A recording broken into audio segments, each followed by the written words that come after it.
We have added a public audience on our agenda tonight as we are being asked to approve supplemental appropriations above what the citizens approved at our annual budget referendum. For our members of the public, as a reminder, appropriations give town staff the legal authority to spend. Appropriations can only be done by elected officials or the public themselves. No expenditures may be made without an appropriation. While most appropriations are approved through the budget process, where citizens vote at referendum, and that is our preferred method, our charter and state law permit supplemental appropriations. Board of Finance policy outlines the process for supplemental appropriations, and they are also outlined in the charter. Supplemental appropriations are generally for items or needs that were not known during the budget process, including unanticipated or uncertain grants, legal settlements, and other urgent matters that can't wait until the next budget cycle. This year and last, there has been an unusually large infusion of federal dollars, which is not typical, but that means more supplemental appropriations than what we've seen in the past in Simsbury. So this is a limited public forum.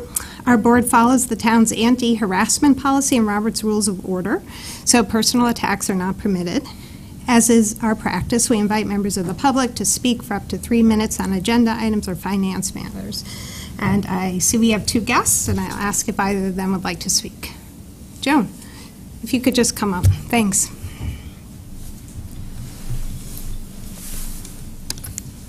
Joan Coe, I didn't realize it was public audience, but it doesn't matter, because I think the most important thing is that we've had a massive amount of money coming into the government.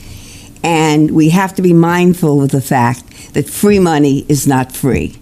A lot of these appropriations have long-term costs that will be associated with it. You put buildings and people and employees and all these things, it costs money.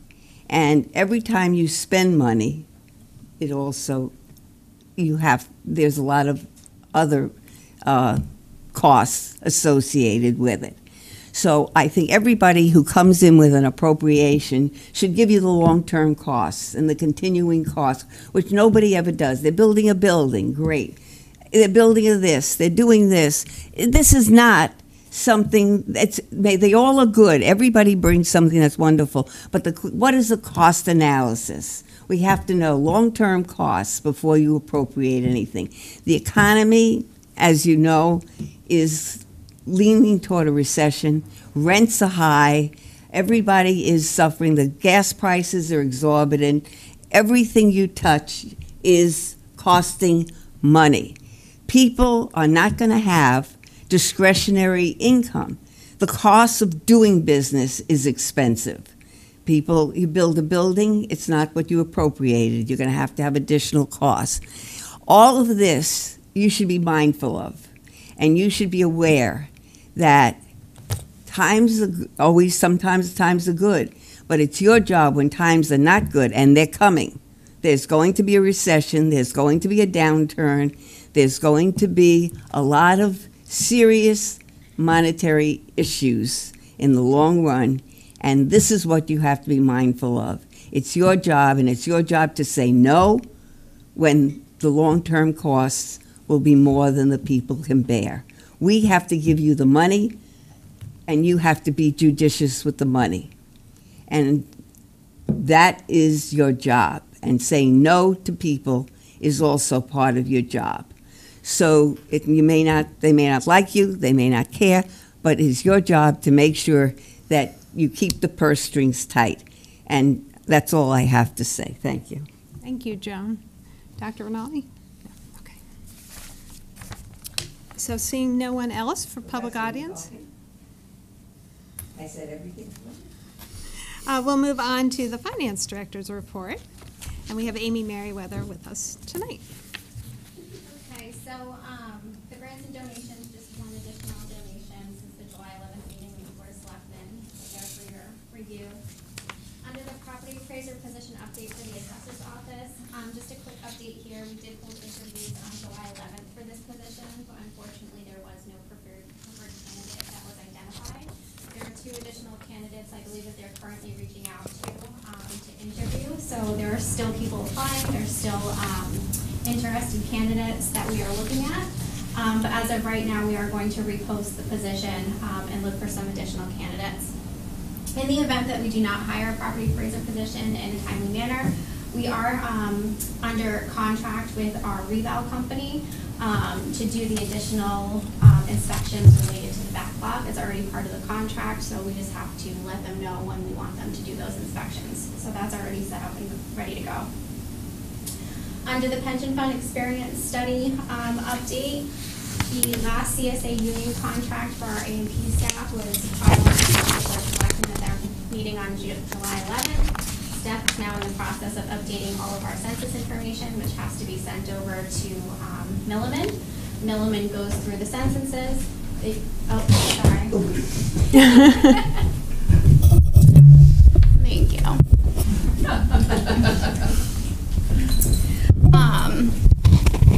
Milliman has to go through the census data, and then they do their analysis, which they are estimating to be about 8 weeks to do.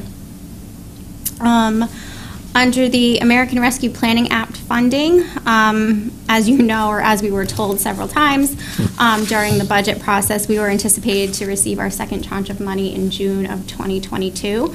Unfortunately, we have not received that funding yet. We were notified in July that they received the state received the federal funding on July 11th, and it was just waiting for redistribution to the town. We did receive an email notification from OPM today that the towns can submit their funding request by July 22nd. I submitted the town of Simsbury's today, and then the funding should be received by August 10th. So fingers crossed that timeline stays there. And then the Latimer Lane update, kind of bummed Derek's not here. I know this is something he has a lot of interest in. This is the last update that we had that was part of the June 6th Simsbury Public Building Committee. But actually, Tom Roy put together a very nice memo, which is going out tomorrow morning, which we will share with the board. It's actually a more recent update, and it has a timeline of all of the actions needed from the bid process to the anticipated referendum. So you all will get that tomorrow morning. Are we still thinking of referendum next May? No, November. Right, Tom? Not for the November election, however, right? Right. From So- what I understand, they cannot add it to the November election because there's a limit to how many questions can be on there and would be tabulated correctly. So it would have to be complete the November election, let that go through a short period of time to make sure that there's not a recount or anything else, and then we would hold referendum for, under the presumption that the bids come in above the previously approved threshold. So can you give us a little background as to why it's been moved up? Last we heard it was going to, they were working towards May. When the projects go out to bid, and there's a number of projects that will all go out that make up the larger Latimer Lane school construction project, the benefit of holding it in November would be that we would put a provision on all of the contracts that they would hold their prices for 90 days. The shorter we make that provision, the better costs we're going to get during the bid process. We would then bid the project. The early phases of the work could be released up to the previously approved referendum amount, but you would have the stuff that's going to happen at the end of the project that we want to get wrapped up sooner rather than later, because we all understand that they cannot spend $1 above the approved amount without a second referendum. So by doing the referendum in November, we're going to have, one, the question answered that we have authorization, and two, we're going to be bidding all of the packages at the same time. Okay, and so Amy, just process-wise, that will have to go to the Board of Selectmen as a recommendation to the Board of Finance.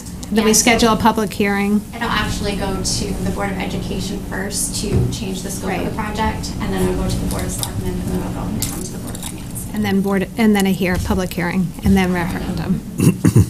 Okay, so that, just, when does that process have to start to meet those deadlines? It's in the memo. It's in your memo? Yeah, all of the dates are listed out in his memo for everybody to And look it's under the at. assumption that we're going to try to do as much as possible with the previously established meetings and not have a number of special meetings for all this. There is always the ability to have a tri-board meeting to try to get this moved up, but I think there's a conversation as to would you really want to have a special referendum weeks before the November election. I think would lead to a lot of confusion. The other thing is, based upon conversations with our registrars, they would prefer to have the referendum vote on Saturday here at Town Hall to reduce cost and ease the logistics. Do you have more to add, Amy? Question? Go ahead, Art. Yeah. Thank you, Amy. I enjoyed the presentation on this property appraiser, and I'm glad you're looking for the right person. It's an important job, and I mean, you got to find the right person, so I like that. I noted that this can be done by contract. We've talked about that in the past, and I wonder if you have any color to add to that. My preference would be for us to, if we don't find the right person, to engage the contract, even if it's only for a chunk of work, like a few months. But can you reassure us that we're not going to fall behind, and we'll use that contract option to get the appraisers out there and not, as it were, leave money on the table for the town of Simsbury? Yeah, so Francine and I have talked about that quite a bit, and I've been, we've had discussions about if this person doesn't come on board, are we in a position where we can make sure we get the contracted services? And she's well aware that this board is looking for that $3 million that was promised at the beginning of the budget season. So it's something that is very much at the forefront, and the reval company is out there doing their reval services now anyways. So even if they were to do these extra additional inspections, it's going to be at the end of the reval. So it kind of coincides nicely with giving us an extra little bit of time to try to find somebody. And if we don't, then we just tack it on to their additional services at the end. But yes, it's been very much a subject of conversation between Francine and I. Okay, thank you. I think we're in sync on that. I appreciate your elaboration. Wendy, did you have something you wanted to add? I did. First of all, this is a really nice summary. I like it because it pretty much lays out everything that's happening, so just sort of comment on that. But the question that I had is the construction schedule and the Latimer Lane stuff. In here, obviously, it's got to be built in where the money's coming from, correct? Because we're talking about going to referendum, but we don't know how we're funding it. So I just wanted to, right? Isn't that will be part of? Absolutely. Yeah. No, I know it will be, but I'm just saying it sounds like, it's going to just come from somewhere, and we don't know yet where. So it will probably come from capital reserves. We're not going to go out. Are you anticipating a second bond issuance? Well, so the project would be 2 bond issuances anyways. We would do 1/2 at the start of the project, and then we would do another half. Now, my question is adding this to a bonded number. We had initially talked about using cash for the $1 million. Honestly, I haven't thought about it. It hasn't been a discussion amongst internal staff. It would be something that we would look at when we have our, probably our year-end close, see where we are with reserves, see where we are with ARPA money. Yeah, I haven't put any thought into it, honestly. So I'll just give this board, we have a preview at the end of the meeting where we're going to look at debt service costs, which obviously, as to Joan's point, are rising. So that will limit some of our options, but we'll go through that at the end of the meeting. Bert, did you have any questions? Yeah, just one bit. With the assessor's position, is there a deadline by which we have to ask the vendor to start this process if we haven't hired somebody? It would be towards the tail end of their work, but it would, maybe like September, like we have plenty of time. Okay. Mike, did you have any questions? Do we have Mike on the phone? I do not. Oh, okay, great. All right, well, with that, we will move on to the first supplemental appropriation, which is for 56 Wolcott. I'll invite Mr. Roy up for that. For members of the public, the Board of Finance was briefed on this in executive session in our last meeting, so we did have a thorough briefing. It was not in public because at the time negotiations were underway.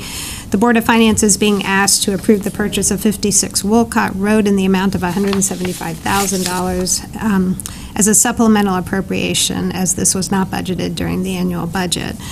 In the fall of 2021, the property owner of 56 Wolcott contacted the Director of Public Works, Mr. Roy, and Town Engineer, also Mr. Roy, to inform the town that a portion of the transfer station was encroaching on his property. The property is currently owned by CT Property Consultants and was purchased by the group in August 2020.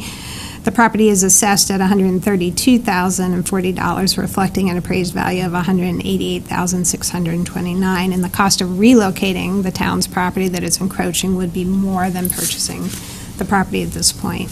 The purchase was recommended by the Board of Selectmen at the last meeting. It will go back to the Board of Selectmen so that they can refer it to the Planning Commission for an 824 referral in August before it can be finalized. This board can approve the appropriation prior to the 824 approval. So it's just part of a process that's going on. At this point, we don't have final numbers on year-end reserves, and we don't anticipate having those until August. We also don't have the financial impact of the experience study. At this point, it may make more sense to fund this from capital reserves until we have better information, but of course, that will be part of our discussion. As this is a land purchase, it is appropriate, hey Derek, to use capital reserves. Whereas capital reserves is a less favored method for funding any increased pension costs, which might result from the experience study. So my thinking there is save the general fund, because we're probably going to have a pension payment, and use capital reserves. And if the pension payment comes in well, or better than we expect, we can transfer general fund back to capital reserves and replenish that. So that just gives us an option with the experience study. But I will now open it up to Mr. Roy and Amy to give us some filler. I would say really did a nice job summarizing it. It's a property that's adjacent to our closed landfill. It's not a property that is necessarily always available. I think the fact that it has been being used as a single-family house leads to a level of liability for the town, because we have always the potential, as much as we monitor our closed landfill, as to whether or not there's any contamination that may move across underground. The price, I think, is reasonable, considering the current market, and the fact is, quite frankly, it would cost us more to relocate our facilities off of this property than it is to purchase the property. It also does open up some opportunities in the future, whether we wanted to change the organization of the landfill. Certainly provides a gateway to Simsbury that a lot of people come in on, and I know the current house certainly is not representative of what we would like to see at our gateway. The adjacent property that was significantly smaller, it was a half-acre parcel. I think it was number 50 Wolcott Road. It's actually that little chunk inside of this 11 acres, recently sold for $189,000, just by way of comparison. I know this number is higher than the appraised value, but I think it's reasonable considering. And did we get we did get an independent appraisal as well as the assessors? That's exactly right. And it did come in lower than the current value that we're asking for.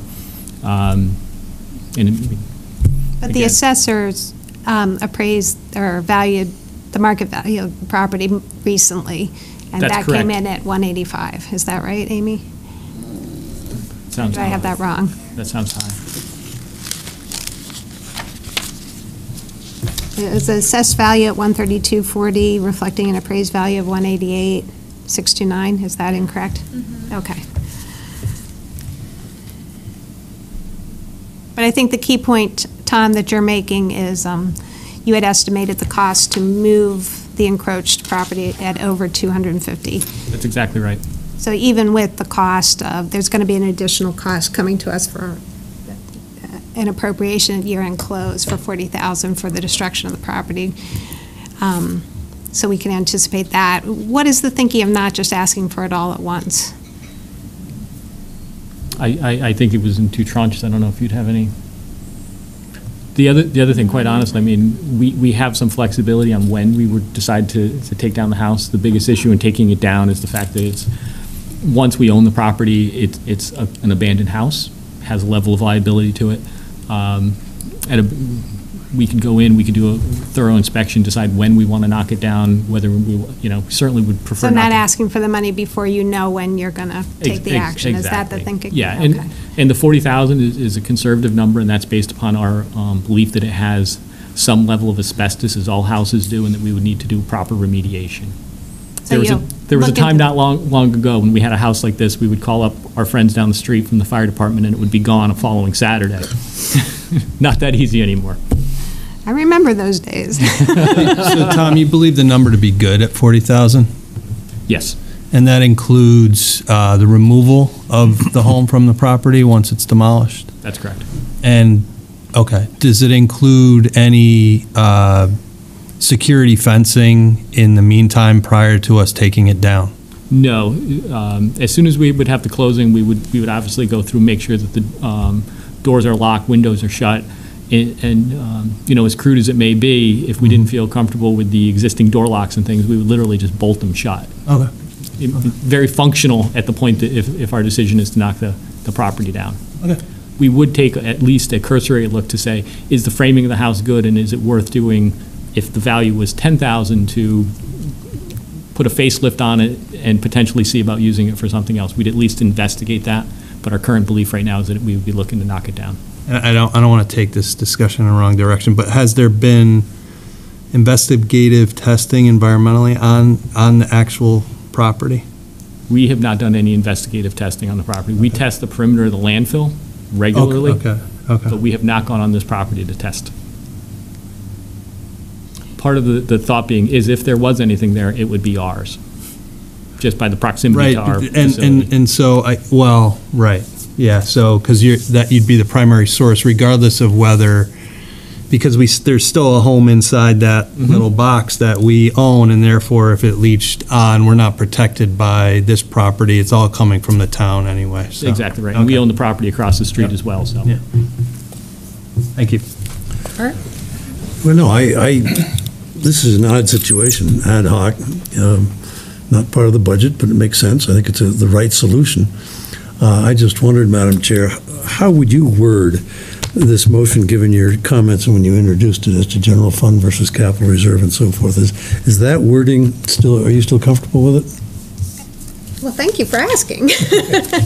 I would word it effective July 19, 2020, to approve a supplemental appropriation utilizing capital reserves for the purchase of 56 Wolcott Road in the amount of $175,000. Just for members of the public, I did run this by the Director of Finance, who indicated there was sufficient dollars in there, and this is an appropriate use of that fund, and it would give us the flexibility. And interestingly, about our capital reserve fund, we kind of treat it like a mill rate stabilization fund, but because we call it a capital reserve fund, it's not as looked on as favorably to use that fund for the pensions. So this just gives us a way to. I don't believe we're able to call it that, right? There was a problem with that, correct. Bert, did you have Mill rate stabilization? No, we can call it the mill rate stabilization fund. We can't call it a debt service fund. Gotcha.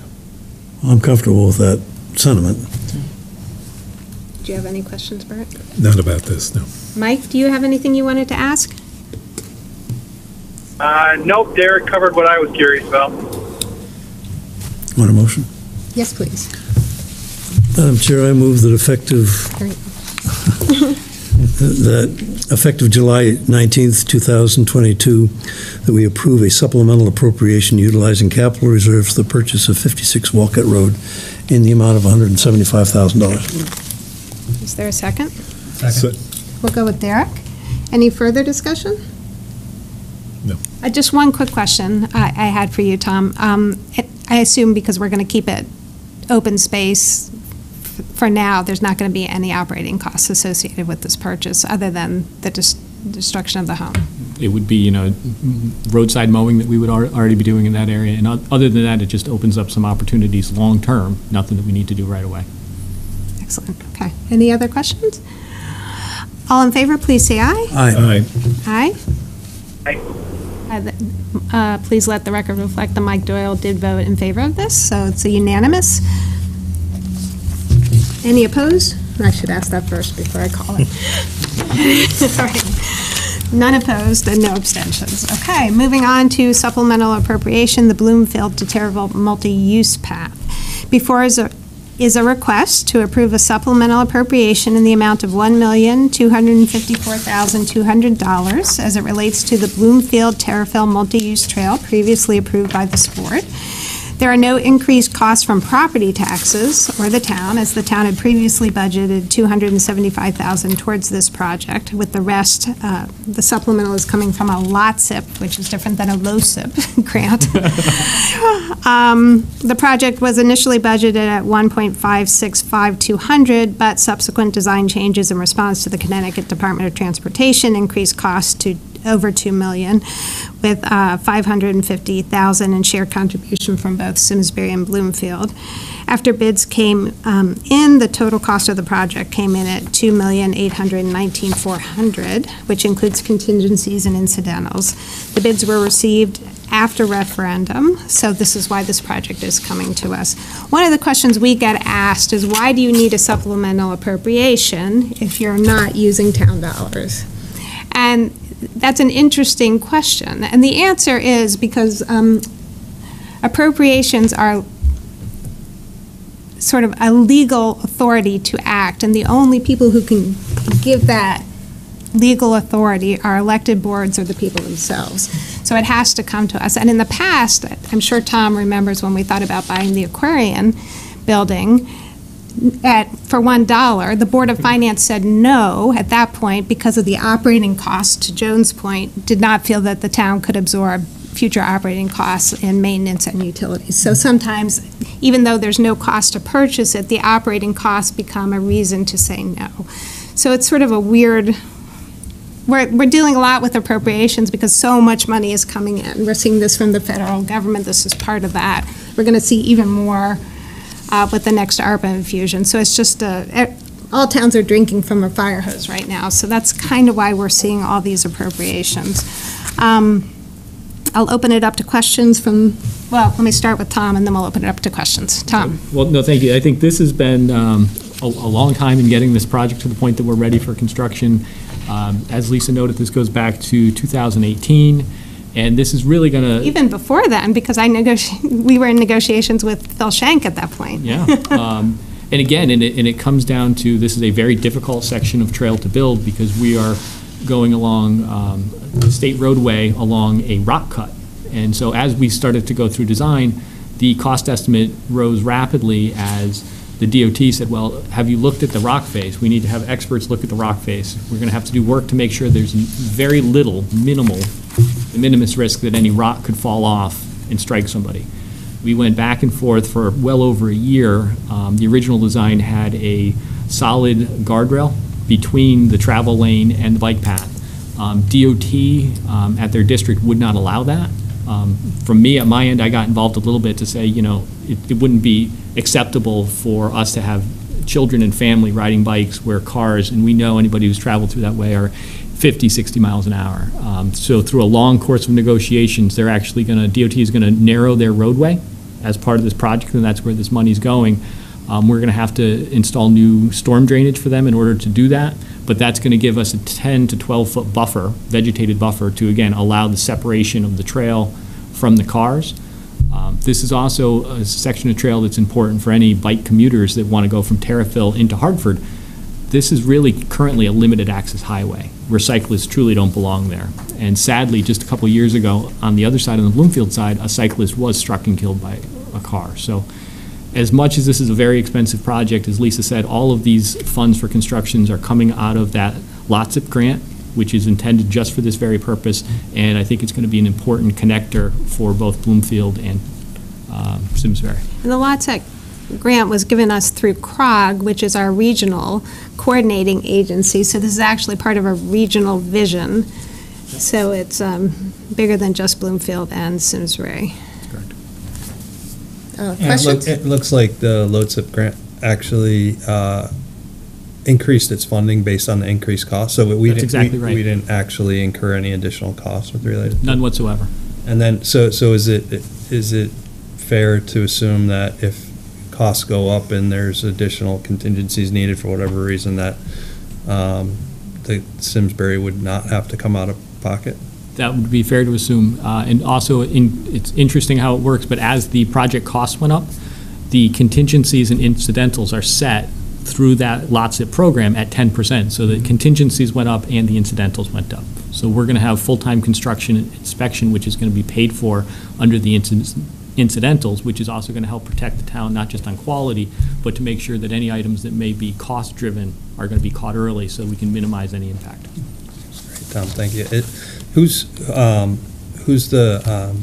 the lowest qualified bid? Which Schultz Construction? Schultz Construction. That's it. Any questions from Art? I did not have any questions. Art? Nor I.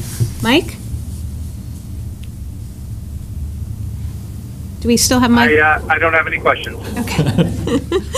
All right. With that, may I have a motion effective July 19, 2022 to approve a supplemental appropriation, Tom, please listen to my number, in the amount of $1,254,200 as it relates to the Bloomfield to Terrifill multi-use path funded by the LOTSIP grant. So moved. Second. Any further discussion? Okay. All in favor, please say aye. Aye. Aye. Aye. The motion carries unanimously. Mike Doyle, speaking by phone, did say aye. Okay, we move on to supplemental appropriation, planning and architectural services for Meadowwood Barns. Before the board is a request to approve a supplemental appropriation in the amount of $40,000 for the Meadowwood Barns, funded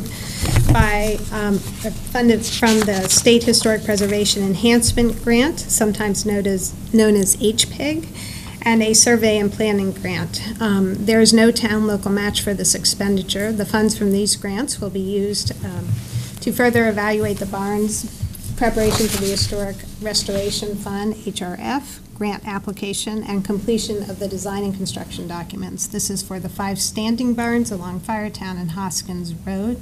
Open it up to Tom to speak to this. Oh, well, this is, I think, an important grant because it's $40,000 to get a real detailed structural evaluation of the current condition of the barns. We need to understand exactly the condition they're in now so that we know what are the right steps to preserve them. Because I think, as we've all seen over the last year or two, time is critical with these structures which have sat out in the elements for so many years.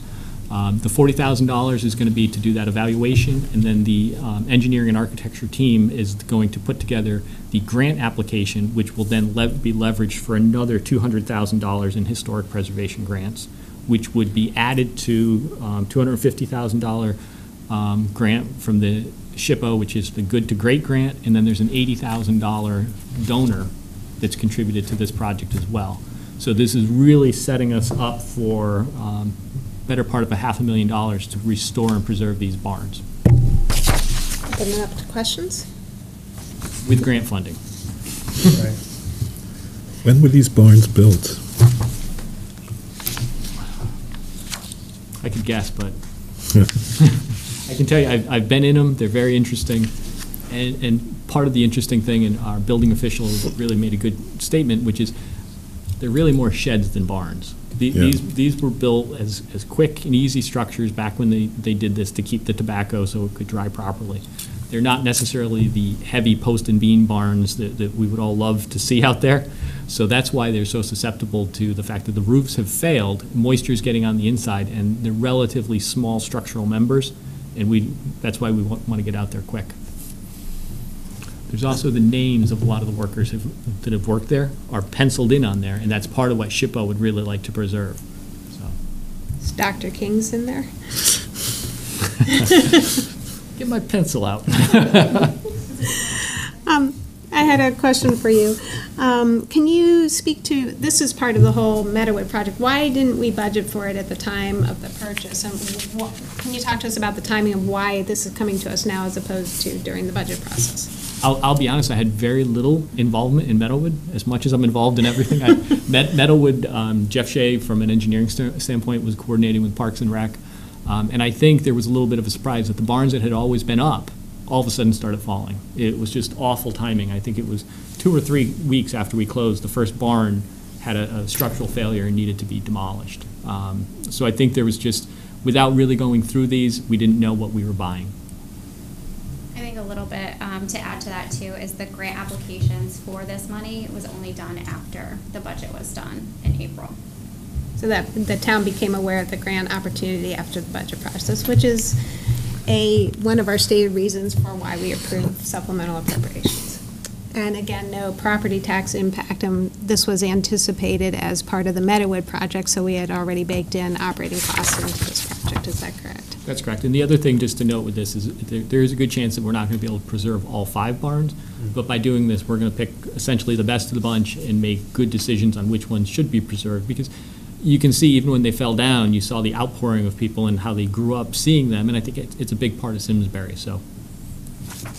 And any further questions for Amy or Tom? I count 6 barns. I think one's down since that was, So the I think look at the dates. The 40,000 would go Oh, to number two, determine I which see. barn Yeah. should remain up and maybe which one should be raised. Exactly. And then if there are any that needed to be raised, it would be, you could use grant money to raise That would them. most likely be coming out of that next tranche of grant money, exactly. So you're not Because the anti- grant money would be used to preserve the barns, but we also want to make sure that we're not coming back for demolition of barns going forward. Yeah, I, not knowing what these future grants, I haven't spent a lot of time on them. I'm not sure if that includes the money to raise them or not. Sadly, when we look at the numbers here of $500,000 to preserve, it's relatively small money when you think of the size. If you can imagine putting a roof, including the structural framing, you need to put a roof on one of those barns, it's substantial. Sadly, the cost to bring them down is relatively small. I think it was in the $20,000 range, $25,000, so, twice. Are there any other questions for Tom or Amy? Okay, may I have a motion effective July 19, 2022, to approve the supplemental appropriation in the amount of $40,000, $20,000 for the State Historic Preservation Office of Historic Preservation Enhancement Grant, and $20,000 for the Survey and Planning Grant for the Meadow Barns. So moved. Is there a second? I'll second. Any further discussion? All in favor, please say aye. Aye. Aye. Aye. Aye. Let the record reflect, Mr. Doyle said aye. The vote is unanimous. Okay, thank you all so much. Excuse me. Thanks, Tom.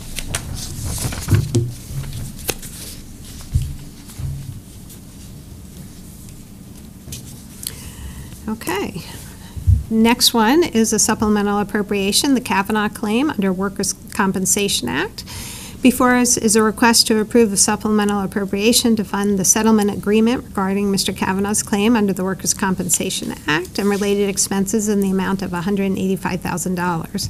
Mr. Kavanaugh was previously employed by the town of Simsbury and retired from service in 2006 as a sergeant for the police department. At the time of his retirement, Mr. Kavanaugh had an open claim under Workers' Compensation Act.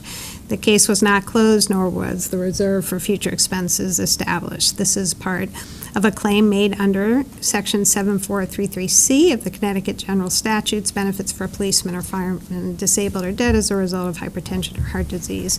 A copy of the settlement is included in your packets beginning on page 26 and available for the public to review online. Again, for members of the public, the Board of Finance received an executive session brief on this earlier in the year, so we did have a fairly extensive brief on this. I will open it up to Amy to see what she would like to add. I think that covered it perfectly. Are there any questions from members of our board? Again, this board was briefed rather extensively. Okay. May I have a motion effective July 19, 2022 to approve a supplemental appropriation utilizing general fund reserves for the purpose of funding the settlement agreement regarding Mr. Kavanaugh's claim under the Workers' Compensation Act and related expenses in the amount of $185,000. I'll make that motion. At this point, there aren't many other alternatives, and I think this is a reasonable conclusion to the case, so I'll make the motion. Thank you. Second. Any further discussion? All in favor, please say aye. Aye. Aye. Aye. That motion carries unanimously. Now we move on to our policy reviews. Every year we take a policy review and see if there are any changes. One of the things I had asked Amy to look into, and she did a brief draft, is on the capital and CNR fund policy. We have a number of CNR projects, just for members of the public as a reminder. CNR projects are between $10,000 and $250, so they're sort of little capital, not the big bonded or the CIP capital. And occasionally they go a little over budget, as we saw in our last quarterly, maybe $500 here or $1,000 there. They're little overages, but because they're project appropriations, it's generally, the practice would be no expenditure without an appropriation. If they go over even a penny, they would have to come to get a prior appropriation. But for situations, and because this happens a lot with CNR, oftentimes there's savings in one project when a little one goes over. So if this board is comfortable with it, one of the things I had suggested to Amy, why don't we just let her go ahead and authorize those little things up to a dollar amount, and we picked 5,000, so long as she has designated savings in another project, and that it's basically for administrative ease and lets us do the appropriation at year-end close instead of having her come every meeting with 3 or 4. We can just do them all at once, so long as they're, so it's dependent on Amy to ensure that there is savings elsewhere, one for the other. Now, because it is a supplemental appropriation, technically, and no one board can do an appropriation by themselves. That always requires, even the Board of Finance at the budget, it's the Board of Finance recommendation and the people approve it, so it's 2 approvals. And with supplemental appropriations, it's a recommendation by the Board of Selectmen to the Board of Finance. So it will go to Wendy and her board to see if they're amenable to that. The other way to look at it is, yeah, we gave you a budget, live within the budget. So there are 2 reasonable ways to look at it, but because these things do happen, there are often savings, and occasionally, especially now with cost overrides, minor things seems like we should be able to accommodate that, mostly administratively. But people should think about it. They're comfortable with the dollar amount. Amy's picked 20,000 or 5,000, which are 20,000, 20%, or thank you, 20% or 5,000, whichever is lower. That's what Glastonbury has, like a 5,000 limit, so that's how we chose that. But I just wanted to gauge people's comfort level. It will then go to and it's not just up to us. Wendy's board would also have to be okay with that as well. So a number of boards would have to consider it. But from, I think, our board's perspective, it's an administrative ease. It's not an extra cost to the taxpayers because we've appropriated total dollar amount, which we will not exceed. And if they plan on exceeding the CNR savings, they would have to come to both boards because it would be something that the voters had not approved as a bottom line number. So Amy, did you want to add to that? That's my long-winded way of saying your very concise paragraph. So this is a first read. We don't have to, you'll have time to think about it. The way we do our policies, we'll do a read to the public, consider it in August, and then we'll refer it to the Board of Selectmen after that if this board is amenable. So if you do change your mind or you give it some thought or you're not comfortable with the dollar number, you'll have an opportunity to get back to us on that. The next one, and I made a mistake with Derek, so, is the proposed Town of Simsbury investment policy, not the OPEB policy, so I had that wrong. Amy made a few changes on that in our cash investment, and why didn't you walk us through what those are?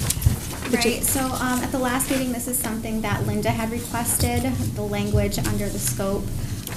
She found it confusing the way it was written, so I kind of just changed it into plainer language about all the town cash being basically pulled together, regardless of the fund that the cash belongs to. There are certain grants, for example, like Small Cities Grant, they have to have their own bank account. So those do have their own bank account. However, anything else that can be pulled together is pulled together. So that's basically all that's saying. And then the investment income is proportionately allocated to each of those funds where we have that pooled cash. And that's done every month. Correct. And that's in accordance with Government Financial Officers Association best practices. Correct. So if you have questions with that going forward, again, it's a first read. We'll look to approve that in August. The third policy thing is something I drafted with the help of Bert. Helfand, which is a proposed structurally balanced budget. One day, it is my dream that we will get a GFOA budget designation award, and to do that, you need to have a structurally balanced budget policy. So what I did is I essentially took their template, which they give you a template, pass this policy, and put your local stuff in it. So that's essentially what I did, but take a look at it. I think Bert gave me some great edits. Hopefully I incorporated all of them, but if I missed one, feel free to point those out. But again, it will come back to us in August for a change. But if you see something in advance, just let us know and we can change that. All right. Then moving on to the annual report content review. Let me turn to that. So people have reasonably asked me, why do we do this? And how did this get to us? And it's actually required by charter. and by Connecticut General Statutes, Section 7406, and the Charter. It's listed under the duties of the town manager. The town manager is required to assist the Board of Finance in preparation of the annual town report. The annual town report, its substance is listed in Connecticut General Statute 7-406. I don't know if you had a chance to check your emails, but I did send samples of other town reports. And the question always goes, how much time do you want to devote to this, and what is the purpose of the town report, the annual report? Theoretically, it's to provide a accessible summary of how the town is doing. One of the things we don't do yet, and again, hopefully we'll get that GFO designation, is performance measures. Like, how do we know if we're succeeding? We have goals that we say, but what are we measuring? What are we seeing? Or activity measures. How many roads are we paving? How many acres are we mowing? Those kind of things. So I think that's some work. Some of it's already in the comprehensive annual financial report that we could add to that over time, but I think that should be a long-term goal of ours, is how do we show measurements of performance measures, and that will eventually get us to the point where we can get that GFOA designation. In the past years, I know Bert, as a new member of the board, mentioned, I think wisely, that the use of acronyms is very difficult to understand. So please, we got rid of some acronyms, but there's still some left. And Amy, I'll give you my copy. I circled all the acronyms that are left. If we could just write those out, that would be helpful. And if we do that, we probably don't need a glossary, but one day add a glossary. And then, if folks have an interest in looking at some of the others and maybe changing up the structure, we could do that. That's sort of a long-term project. I thought Glastonbury's, if you're looking at one as a model, I thought Glastonbury's was very good. If we go to ClearGov, Wendy, is it ClearGov? Yes.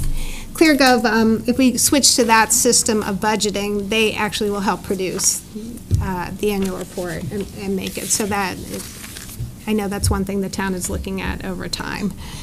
So,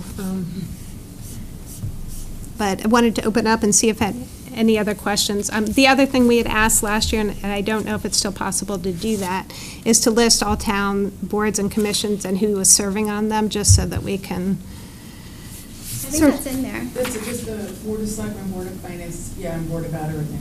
Yeah, we have like 72, yeah. I noticed that. If you look at what other towns do, they list everyone who serves. It's a courtesy. These people give hundreds of hours of their time. It's a courtesy to recognize them, if we can. If not, if we could get that in if not this year, if we could get it in next year's. And that should be just a simple printout from the town clerk, I would hope.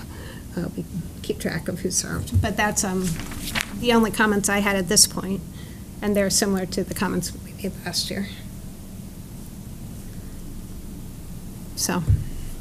Okay, I think technically, Amy, and this I wasn't sure whether the statutes require us to publish it and whether printing it is sufficient. So if you could just look into that, you don't need to answer that tonight.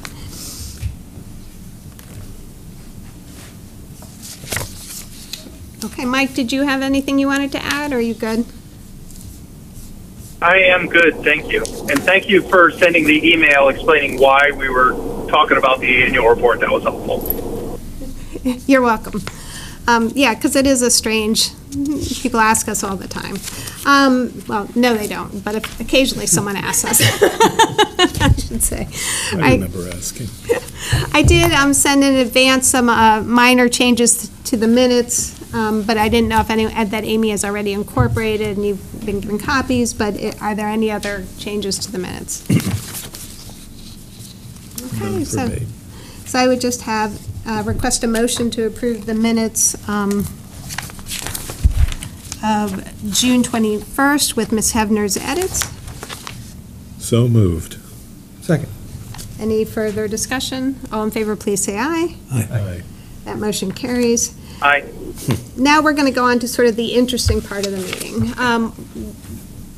We, as you know, when we did our agenda setting, we put in there a communication or visit from our bond advisor, and I did ask Amy to do that for this meeting. And we did get a communication, and as I think Joan mentioned, and as anyone who's reading the papers noticed, things are getting more expensive, and that includes borrowing costs. We did have Amy run the new numbers based on our bond advisor's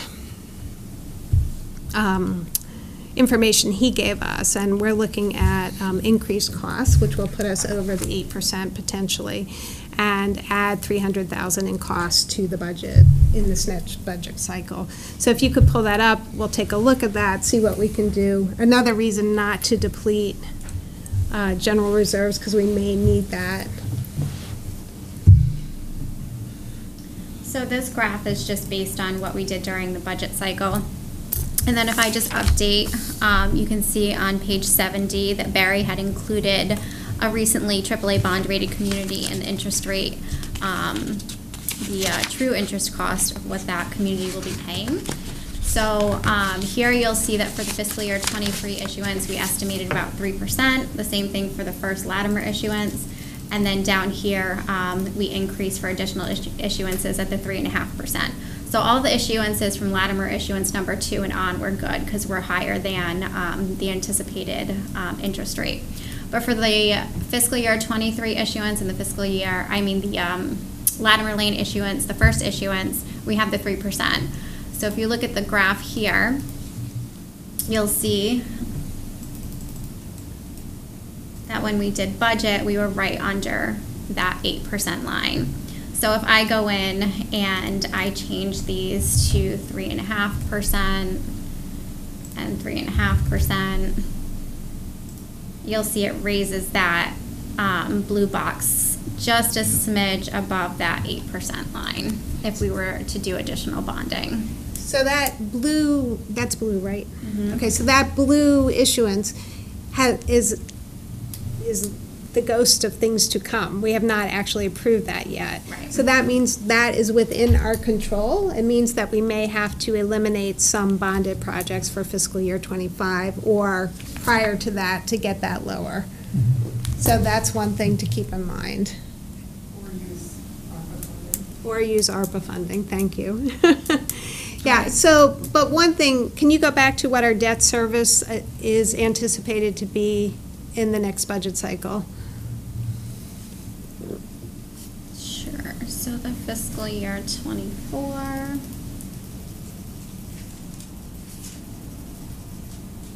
Debt service is estimated to be about 8.1 million. And prior year, you can see it was 6.3, so that's going up about, I don't know, I can't do that in my head, 1.7? Right. And so we're going to add 300,000 to that, so it's 2 million. So when you think about budget increases, that's more than the Board of Selectmen's total budget increase. And last year, our debt service actually went down. So, but if you'll recall, during the budget process, we took a few steps knowing this was coming, and one was cash for capital, which is going to be zeroed out. And that ended up at about 600,000, right? Cash for capital? Yes, I believe so. So instead of 2 million, it's 1.4 million increase over last year. So we're starting the budget cycle with a budget increase.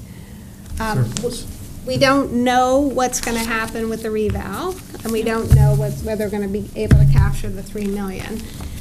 Capturing 3 million means some people's taxes are going to go up. They're going to be charged for the increased, new kitchen, the new sunroom, but overall, it will help accommodate some of this debt service increase, we hope. But that's why the assessor's position is so important, because we're watching this cliff, or this train coming at us. And to Derek's point, we're also seeing increased costs generally. Yeah, so, well, I guess my concern is that there's an offset to the 3 million for people who did not have anything done to their homes, who would likely be seeing a reduction in their assessment based on the increased cost to borrow, therefore putting pressure on home values, not in the right direction for us. So we don't know how that's going to come in. Do we have any indications from Francine? Initially, we were seeing home values going up 17 to 25%. Is that still something we can anticipate? I haven't checked in with her recently, but I can, since they've started their work, I can check in. From the last reval? Yeah, so they're probably likely up from the last reval still, yeah. Right. And so with that, just because your home value for members of the public, it doesn't mean that your taxes will necessarily go up. If everybody's home value goes up 25%, the mill rate goes down, but your taxes remain the same if there's no increase in the budget.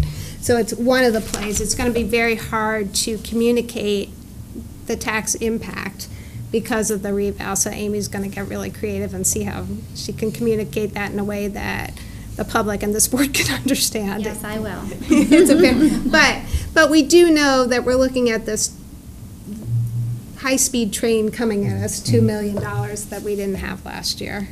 To Wendy's point, we also have tools that we didn't have last year, including ARPA, and so that may mean spending less fund stuff. And the spike, can you show the debt service, it comes down. You have to show the numbers, it's like 8 million, and then the increase the following year is also relatively big, and then the increases get smaller. So we're going to have 2 years ahead where it's very, very difficult, and then normal. So when we think about capital reserves or ARPA money, we can think about mill rate stabilization because it's for a 2-year period where things are going to be brutal. And so we can use that because then the increases become less. It's just the 1 year that we're actually over, right? So we can not approve any new capital in the out year where it's close, right? Well, hopefully what we'll do is in the years leading up to it, we'll monitor that, try and reduce or push some things off so that we know that get it to 8%. When Wendy comes to us next budget cycle, we're going to say, show us your debt service graph. And the CIP is going to have to change to get that number below 8%. So they will have eliminated some or paid ARPA money to fund some instead of borrowing. So, but that will be her challenge. Wait till next year. So, but I did want to alert the board to that and the public, because this is a very, very large number coming at us.